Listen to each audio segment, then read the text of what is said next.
Nagaa akkam jirtan hordoftoota nagaa tiዩbii baga deebitanii gara chaanaalii keenyaa nagaadhaan dhuftan. Har'allee akkuma baratamee barumsa afaan Ingiliffaa afaan Oromootiin isiniif qabee dhufeen jira. Har'a immoo maalidhaa? Keessattuu barattoota eegaltoota taatan warroota afaan Ingiliffaa beezikii ta'e yookaan kan bu'uuraa barachuu barbaadan haasawwan baratamoo namoonni yeroo garaagaraa itti fayyadaman beekuu barbaadan. Har'a iddoo isa sirriitti argamtan waan ta'eefiyyuu isa barannaa. Warroonni direct shaakalliidhaan onlaayiniidhaan barachuu barbaadan teelegiraamaan immoo waatsaappiidhaan nu dubbisuu dandeessanii isin shaakalsiisnaa isin barsiisna. So har'a maalidha kan barannu everyday conversations jedha. Haasawwan guyyaa guyyaadhaan itti fayyadamnu afaan Ingiliffaa keessatti isa kan laalluu jechuudha. So haaraa yoo taatan subscribe laayikiin isaan irraanfatamu. Yaada yoo qabaattan ammoo koomentii irratti naa barreessaa baay'ee. Yaada keessan koomentii irratti naaf barreessaayi. Amma gara barumsa keenyaa yoo ceenu maal jedhaa? Simple English conversation. Haasawwan afaan Ingiliffaa sasalphoo namoota lama waliin kan adeemsifamanidha. Isaanuma laallaa jechuudha. Namoota lama jira. Aminaa fi Toom. Aminaa fi Toom haasaa ni haasa'anii yeroo baay'ee haasaa namoota irraa kan barru waan ta'eef dhaggeeffadhaa jechuudha. Aminaan maal jettee? Haay. Haay namoota nagaa yoo gaafannu jechuudha. Amma keessattuu warroonni eegaltoota taatan haay yookaan ammoo hello jechuu dandeenya. Nagaa jechuuf. Nagaa haayiin kun informaalidha yeroo baay'ee yookaan namoota itti dhiyaattaniin jechuu dandeessan. Namoota sirriitti kabajaniin kabaja guddaa wanti jettaniin ammoo hello haay amma jettan hello yoo jettan bareedaa jechuudha. Okay. Maal jette Aminaan? Haay. Toom ammoo hello jedheen jechuudha. Lamaaniyyuu nagaa ol gaafatan. Then after sana booda immoo Aminaan maal jettee? What is your name? What is your name? What is your name? Maqaan kee eenyu? Maqaan kee eenyu jetteeni jechuudha. Maqaa namootaa gaafachuu barbaadan amma warroonni xiqqoo Ingiliffituun isin rakkistu what is your name jedhamaa jechuudha. Maqaan kee eenyu jechuudha. What is your name? Name jechuun maqaa jechuudha. Maqaan kee eenyu jetteen jechuudha Aminaan. Toom maal jedhee? My name is Tom. My name is Tom. What about you jedheen. My name is Tom. Maqaan koo Tom. Isin amma asirratti akkamitti shaakaltanii my name is jettanii too maqaa keessan galchitanii shaakaltanii jechuudha. My name is Tom jedheenni isin immoo my name is Tolaa, my name is Caalaa, my name is Caaltuu kanuma barbaadan maqaa keessatan galchatanii jechuudha. My name is jechuu qabdan maqaan koo jechuudha. What about you? Kan kee hoo? Isheellee gaafatee jechuudha. Maqaa ishee immoo itti fufa conversationiin kunii kan itti aanu irratti deebisti ishiinii maal jettee Aminaani? I am Amina. I am Amina. Yeroo hundaa jechuudha. Yeroo hundaa my name is jechuun immoo sirraan eeggamu. My name is yoo jette maqaan koo amma fakkeenyaaf na dhaggeeffadhaame. Maqaan koo Caalaadha.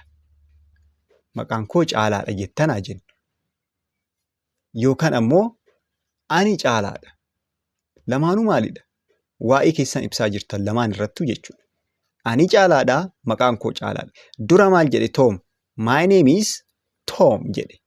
Maqaan koo Toom. Aminaan immoo maal jette amma asirratti? I am Aminaa jette. Ani Aminaadha. Name kan jedhu maqaa kan jedhu asirra hin jiru. I am Aminaa. Ani Aminaadha jette. So maal jette? Nice to meet you jetteen. Nice to meet you. Waan si argeef gammadeen jira. Natti toleera si arguu kootiif jechuudha. Ani Aminaadha. Si arguu koof gammadeen jira. So Toom maal jedhee deebisee? Nice to meet you too. Anis si arguu kootiif gammadeen jira. Amma dhumarratti tuu kan jettu argaa jirtanii miti? Tuu kan jettu. Tuu tana amma warroonni dubbisnillee isinoonti jiru oon yeroo baay'ee lama taatee dhufte afaan Ingiliffatti irratti akka uutitti dubbisuu yaalaa jechuudha. Fakkeenyaaf good, inni biraa immoo book wantoota akkanaati irratti kan dhufan.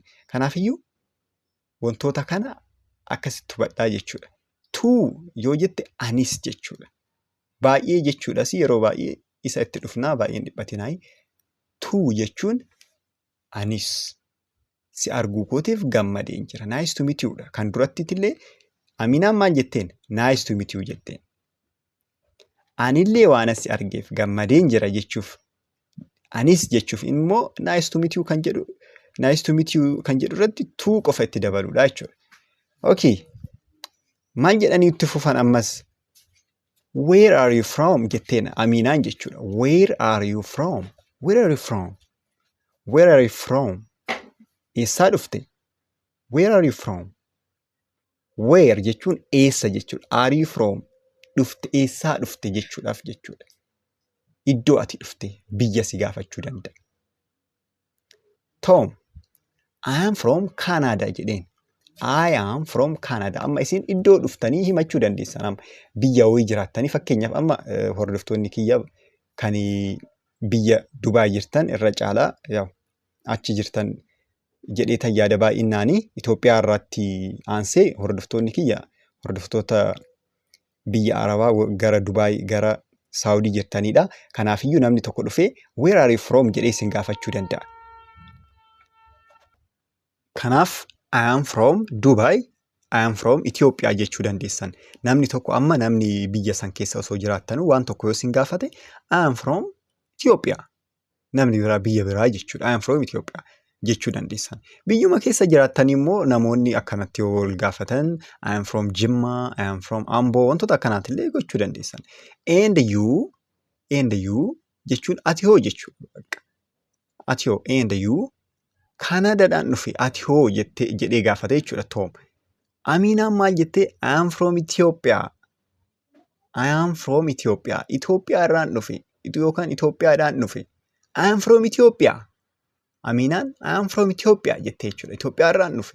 Tom says, oh, that's nice. Do you like here now? Oh, that's nice. Do you live Do you live here now jedha. Like it's not like osoo hin taane live jechuun jiraachuudha. Likein jaalachuudha. So do you live here now jedheen. Do you live here now? Oh, gaariidha. Amma as jiraatta. Oh, that's nice. Oh, suni gaariidha. Kuni gaariidha. Wantoota akkasii jechuudha. Sirriitti akkasinitti tole yookaan akkasin ajaa'ibe ibsachuudhaaf. Oh, that's nice. Oh, sun gaariidha jechuudhaaf. Ammas as jiraatta. Do you live here now? Ammas as jiraatta jedheen jechuudha Tom Aminaadhaan. Ishiin maal jettee deebise? Yes, I do. I moved here last year. Yes, I do. Een asan jiraadha. Een asan jiraadha jechuudha. Een jedheetan isinii barreesse asan jiraadha jechuudhaaf. Een asan jiraadha. Bara darbeen garana dhufe. I moved here last year. Bara darbeen garana dhufe. I moved here last year. Moved kan jedhu amma asirratti dhufuudha. Here as. Last year in bara darbe jechuudha. Tom maal jedhee? That's great. Do you like it here? That's great. Do you like it here? Gaariidha. As jaalatteerta? As jaalatte iddoo dhufuusaa amma fakkeenyaaf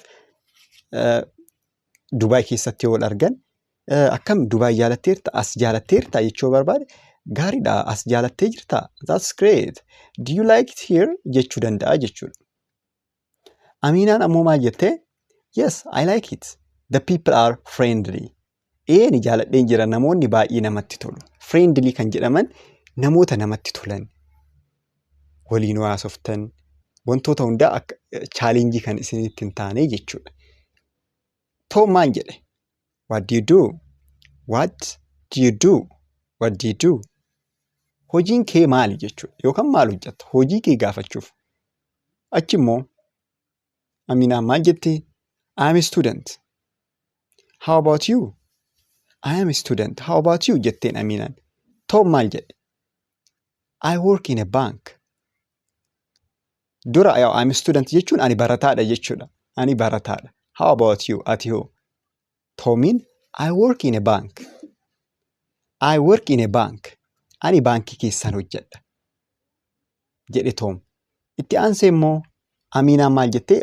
That's interesting. Suni baay'ee namatti tola. Oh, that's interesting. Interesting jechuun wanta namatti tolu, wanta baay'ee isinitti tolu tokko. Oh, this is interesting jechuu dandeessan. Suni baay'ee namatti tola. Tom maal jedhee deebisee fi yaa So do you have any hobbies jedheen. Eeni akkanatti yaa jechuun eeni kanaaf wanta gochuu jaalattu qabda. Hoobiin wanta gochuu jaalattu tokko jechuudha. Jiruu kee keessatti amma dirqama hojii booda ta'uu danda'a. Wanta hojjechuu jaalattan tokko ni qabaachuu dandeessan. Kanaafiyyuu hoobii wanta gochuu jaalattu qabda. So do you have any hobbies? So do you have any hobbies? jedheeni jechuudha. So maal jedhee deebistee isheeni? Yes, I like reading and listening to music. I like reading and listening to music. Dubbisuu fi muuziqaa dhaggeeffachuun jaalladha. Dubbisuu fi muuziqaa dhaggeeffachuun jaalladha. Yes, I like reading and listening to music. Tom maal jedhee? Me too, I love music. Anis, me too jechuun anis jechuudha. Muuziqaan anja I love music. What is your hobbies? Mee naa barreessaa mee comment irratti hobbiin keessa wanti isin jaalattan. Do you like music? Do you like reading books or playing football or something else? Kan biraatillee ta'uu danda'a. What is your hobbies? Write your hobbies in the comment below. So itti fufan ammas nice jette Aminaan. Well, I have to go now jette. Yaa ta'u bareeda. Well, bareeda amma deemuun qabaa. I have to go now. Amma deemuun qaba. I have to go now. Amma deemuun qaba jechuudha. Tom maal jedhe? Okay. It was nice talking to you jedheen. Okay. It was nice talking to you. Tole, si waliin haasa'u koo natti toleera. Si waliin haasa'u keenyaaf jechuu isaati. Achi booda Aminaan maal jette? You too. Si waliinis amma you too yoo jedhu asirratti si waliinis haasa'u kootiif maal jedheen jira jechuudha.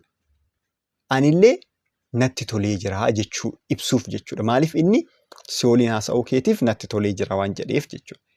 Si waliin haasa'u kootiif natti tolee jira jechuu wanti dhaaf jechuudha.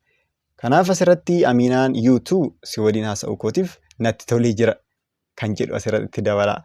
Have a good day, guyyaa gaarii jetteen jechuudha. Have a good day, guyyaa gaarii. Tom maal jedhee? You too, bye jedheen. Siifis nagaatti.